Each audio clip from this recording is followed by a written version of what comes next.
Thank you, Randir. Good evening to all of you. First of all, it's a privilege to have with us for this briefing the Honorable Minister for Commerce and Industry, Shri Piyush Goyal.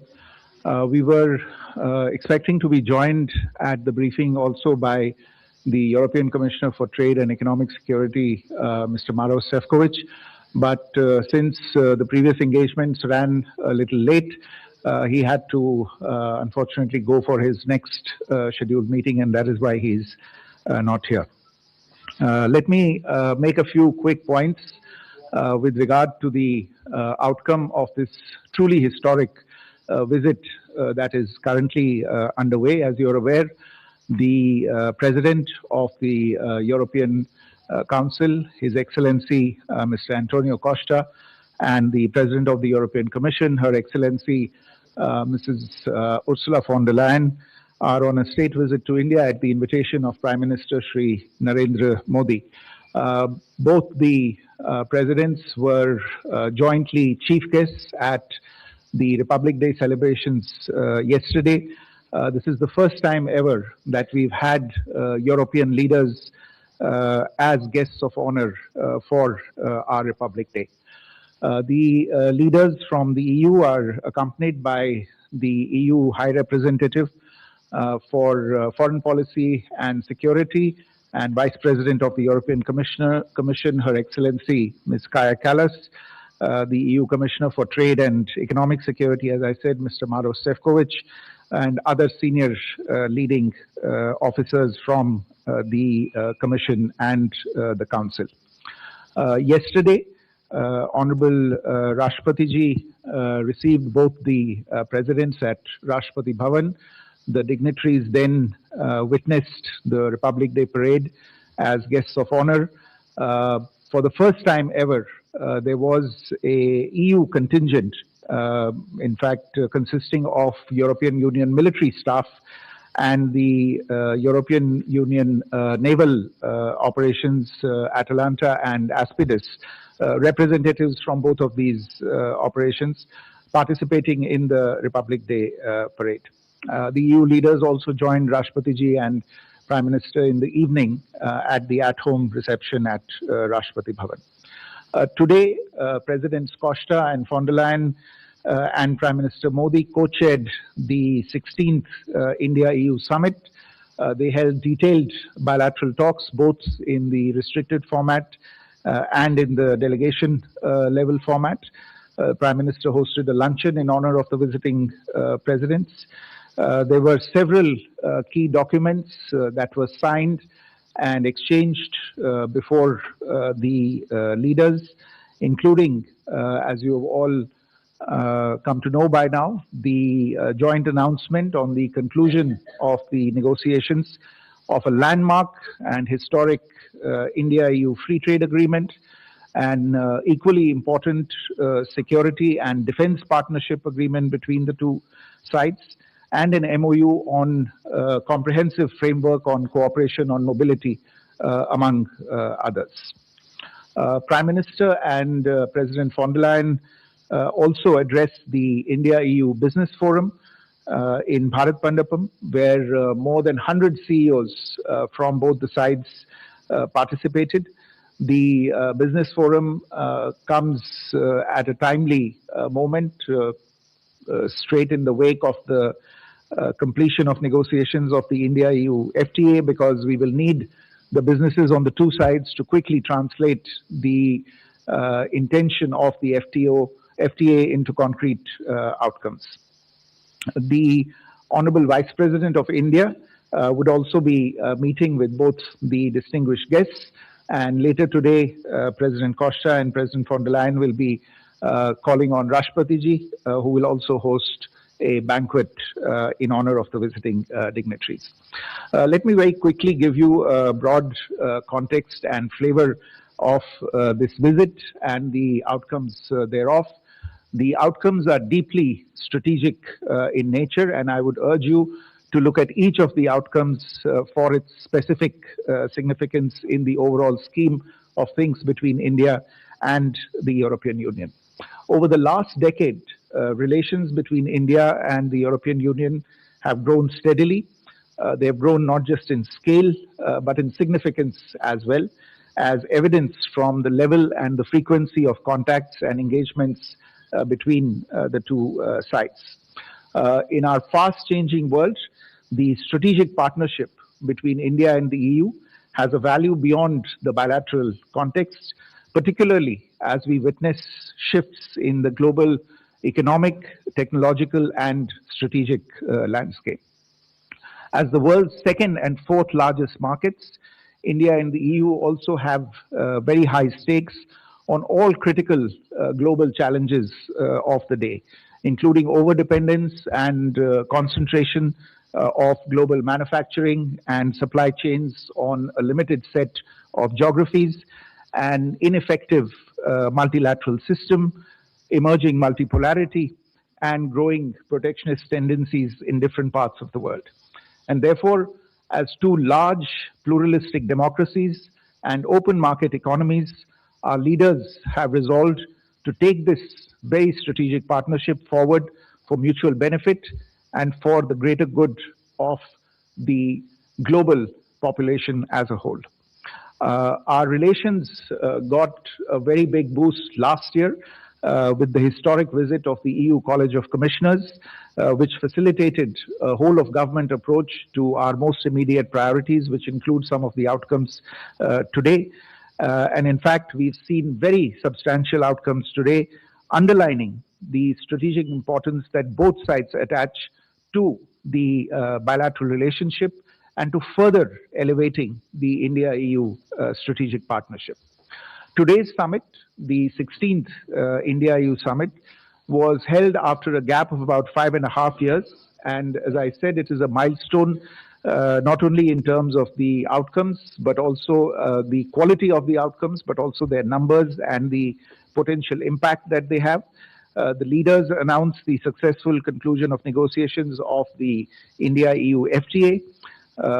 Trade and economic ties are central to this strategic partnership. EU as a bloc is one of the largest bilateral trading partners of India. Bilateral trade in 24-25 was close to $136 billion, with Indian exports of $76 billion and imports of $60 billion. Services trade between the two sides is around $83 billion. The FTA that was whose negotiations were concluded and announced today will have a transformative role beyond boosting bilateral trade. They will boost investment, strengthening of supply chain integration, and support of sustainable growth on both sides. It is important to note that despite these obviously impressive numbers that are already there in the bilateral context, there has always been enormous room for growth in the bilateral relationship, room that was hitherto unexplored and which will now be leveraged to mutual benefit by the two sides.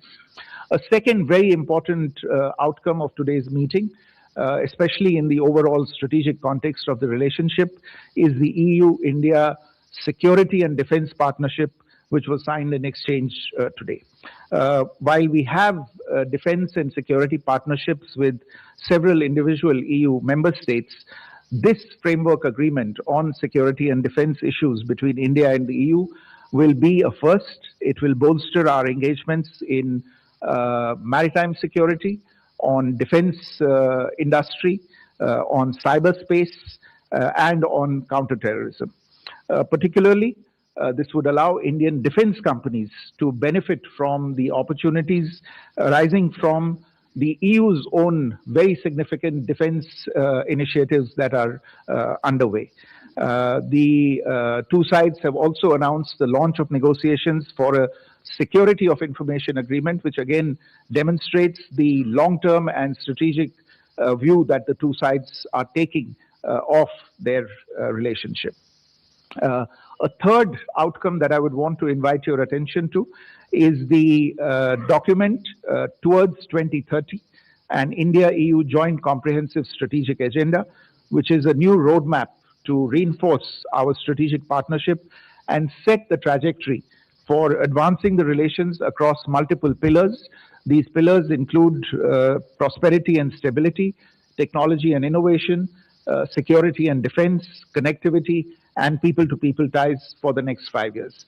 I would urge you to go into the details of this particular roadmap to see the depth of intensity and the breadth of coverage that we intend to bring to this relationship. Finally, the two sides also concluded an MOU on comprehensive framework on cooperation on mobility.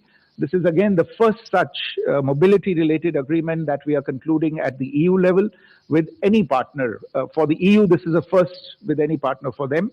The MOU will facilitate and streamline safe, regular migration, support skill development, and ease the movement of highly skilled workers, students, researchers, and seasonal workers who happen to be in occupations in demand between the two sides. The two leaders, in fact, emphasized that some of the strongest relationships between the two sides, between India and Europe, are built by the people-to-people contacts. Today, the Indian diaspora in the EU is over 1 million people. Indian professionals in Europe are making notable contributions in several fields, including information technology, healthcare, engineering, and finance. There are more than 100,000 Indian students in Europe who continue to pursue higher education in leading universities in the EU. In addition to these agreements that I have outlined, there were a number of other important understandings that were reached. This includes the announcement of projects under the India-EU trilateral partnership, the renewal of the India-EU agreement for scientific and technological cooperation until 2030, the administrative arrangement on advanced e-signatures and seals, an MOU between the Reserve Bank of India and the European Securities and Market Authority, an administrative arrangement on cooperation in disaster risk management, and again, very, very importantly, a decision to launch exploratory talks on the association of India with Horizon Europe. Horizon Europe is the world's largest public scientific research program, and India's association with this program can bring us great benefits in the future. In addition, we've constituted an India-EU task force on green hydrogen and set up a EU pilot legal gateway office in India to enhance skill mobility and launch of negotiations, as I said earlier, for an India-EU security of information agreement. So to conclude, the visit of Presidents Costa and von der Leyen to India is emblematic of our trusted and strategic partnership. We are confident that this visit will instill further momentum to deepening of India-EU ties, create more business opportunities, lead to job creation and intensified cooperation in education and scientific research, opportunities for students, enhanced mobility for professionals and highly skilled workers, and open a new chapter in security and defense cooperation between India and the EU. I want to end by citing two quotations from the leaders at the meeting. President von der Leyen said that the world is waiting for more from EU and India. So this was really an expression of the potential that is there in this deeply, deeply strategic relationship that the two sides are now beginning to explore much more fully. And Prime Minister said during his intervention during the talks that the EU and India have put in place a blueprint for shared prosperity. I think these are the indicators of the sentiment behind the meeting today. Again, an indication of the strategic significance of this visit and of the outcomes that have marked this visit. I'll stop here. Honorable Minister would like to brief you further on the key outcome. Thank you, Vikram. And I'd like to begin by congratulating 1.4 billion brothers and sisters in India. 140 crore देशवासियों को बधाई देना चाहूँगा. Just like Foreign Secretary just articulated in great detail, this visit is extraordinary. It goes far beyond a free trade agreement. It goes. This is how I'd learn AI in 2026 if I wanted a fresh start at 50. Watch this. So, this is how I became the most dangerous person in the room. One habit changed everything. I replaced social media with micro learning. Now, instead of wasting time on social media, I spend 15 minutes a day actually learning how to use AI for writing, planning, brainstorming, the real work. That's it, just one skill a day. This is the 28-day AI challenge built for beginners over 40. Starts tomorrow. Tap the screen to join us and try the one habit that really makes you unstoppable. It is a reflection that when 25% of global trade decides to strengthen the strategic partnership, including with the free trade agreement, it unlocks the doors to defense cooperation, greater investments, to cooperation in the field of innovation and science, to further integration of financial markets.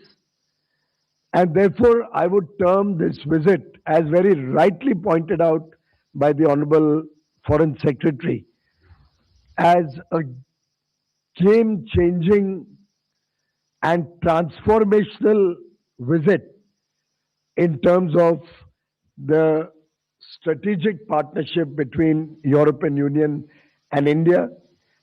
And therefore, I think congratulations are in order to Honorable Prime Minister Shri Narendra Modi ji, to Her Excellency Ms. Ursula von der Leyen, the President of the European Commission, and His Excellency Mr. Antonio da Costa, the President of the European Council.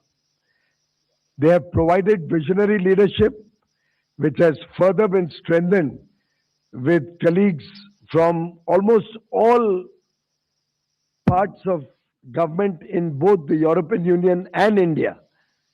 Everybody playing their role to prepare the roadmap and lay the foundation for a very powerful economic, geopolitical, and strategic partnership of the 21st century.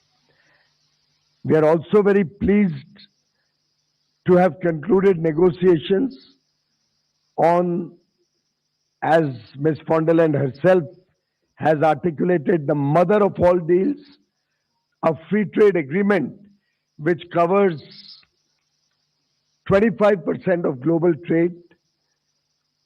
It is our 8th free trade agreement under Prime Minister Narendra Modi, each and every one of them with developed nations and collectively reflecting an agreement between India and 36 developed nations.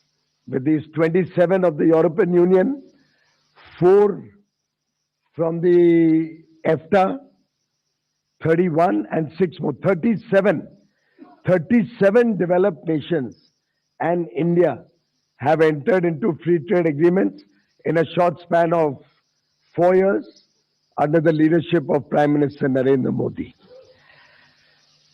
Friends, this breakthrough in the EU-India trade relations comes after 20 years. You're all aware the discussions were launched in 2006. 16 rounds of negotiations were held. Sadly, in 2013, efforts were aborted and almost nobody ever imagined the European Union and India being able to come up with such a robust partnership framework as has been finalized by our leaders today. In fact, when we relaunched negotiations in mid-2022 and laid the initial foundational work, prepared our game plan and way forward, we had elections in India and then in the European Union through 2024. So the heavy lifting for this FTA really started after the historic visit of the European Union trade commissioners led by Ms. von der Leyen in February 2025.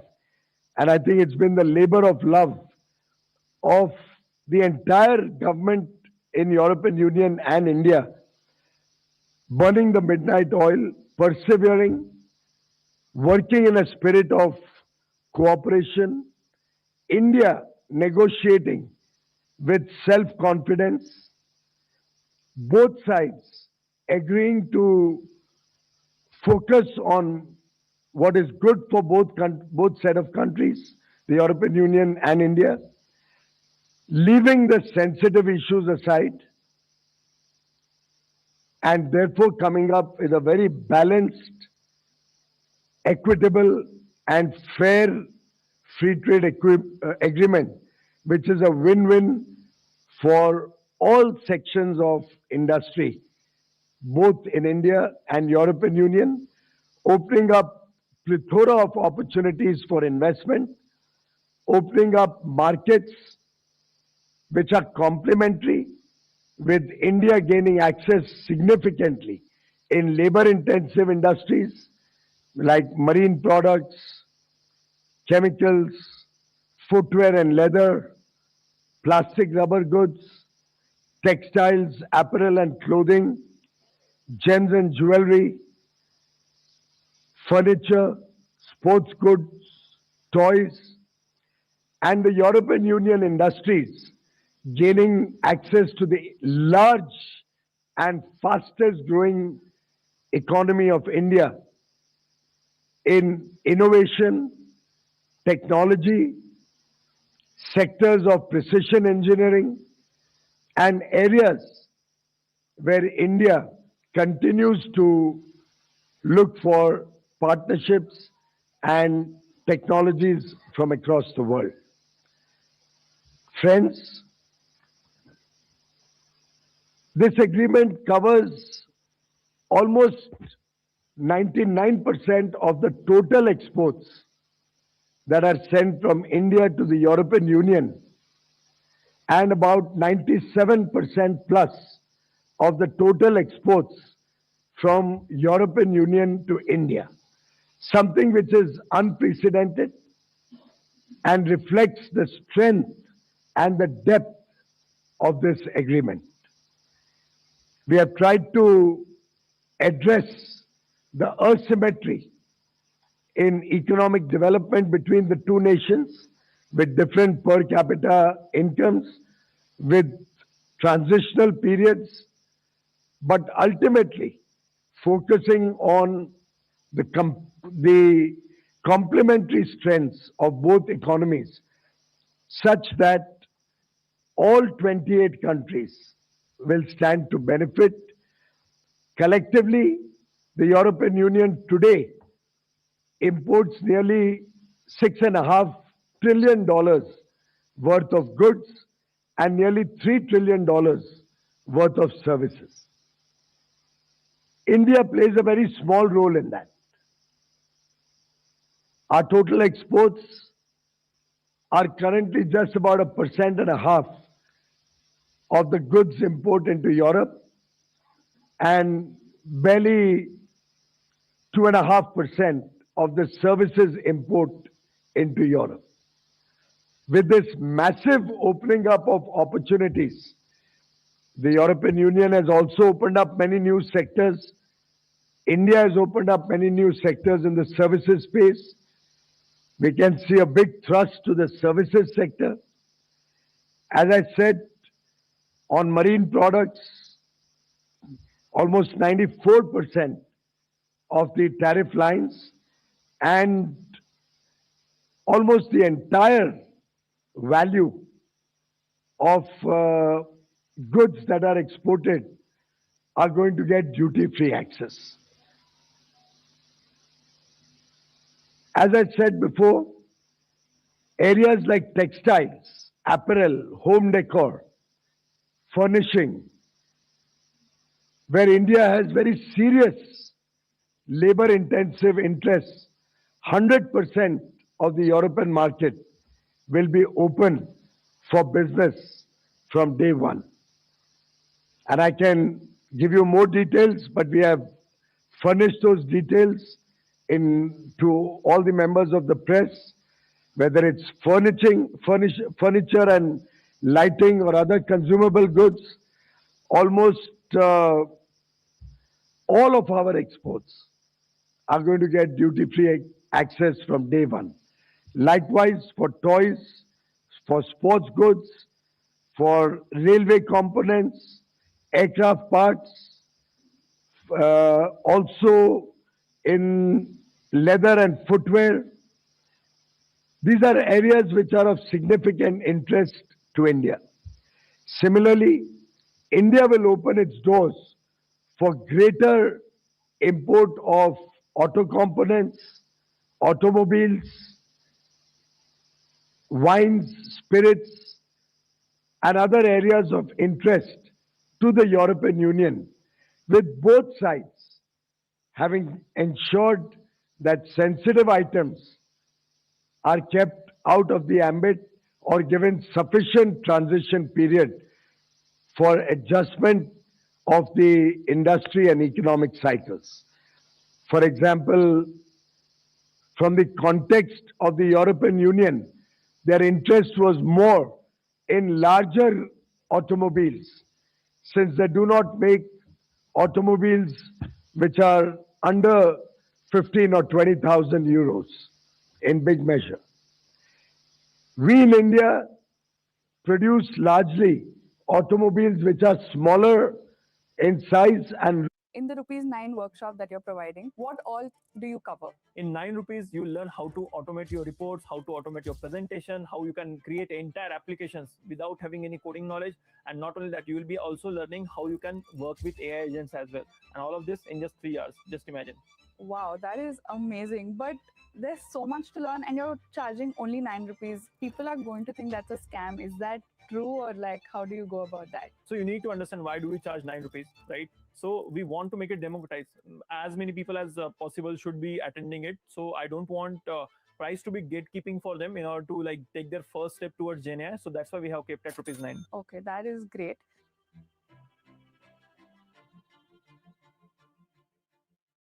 Make in India and support industry in the European Union. It opens up plethora of opportunities for investments on both sides. We have seen large investments flow from Europe to India, which can now grow manifold. At the CEO Business Forum, one of our industry conglomerates was mentioning that they have already invested $70 billion in Europe. And therefore, I see this as a partnership where both sides will get a lot of opportunities in trade, in investment. It provides stability of policy, predictability of tariffs and rates, and it provides certainty to business, which is the sine qua non to successful trade and engagement between two large economies. Europe is, of course, a $20 trillion plus economy. India, being the fastest growing large economy, will become a $30 trillion plus economy by 2047 and catch up very rapidly with the developed world. And together, we will work for the shared prosperity and better future for 2 billion people in Europe and India. Thank you very much, friends. And I look forward to a very successful journey through trade, through investments, through all the various areas articulated by Foreign Secretary, be it mobility, be it our strategic and defense partnership, be it our innovation partnership, be it our partnership on scientific discovery, research and development, being our partnership to further our interests in multilateral organizations where we work together for the good of humanity. Thank you very much. Thank you, sir. We now open the floor for some questions. Please raise your number or your hand and then I'll identify you. Can we go there? 183.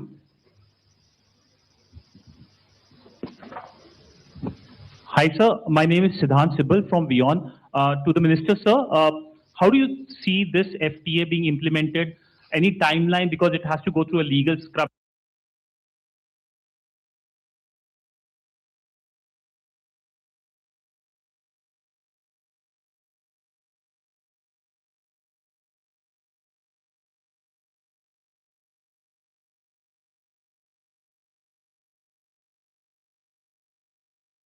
To the parliament as well, and do you think that the signing of the FTA, whenever it happens, will give impetus to other FTAs, including the US FTA? To the Foreign Secretary, sir, it is on the IMEC how much the conversation was, and to the Commerce Secretary, sir, my question is, was CBAM part of it, or is it excluded?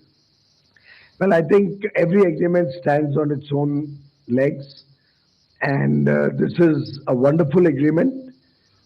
It will be taken up for legal scrubbing on a fast-track basis, as we discussed today, and translated into 24 languages simultaneously.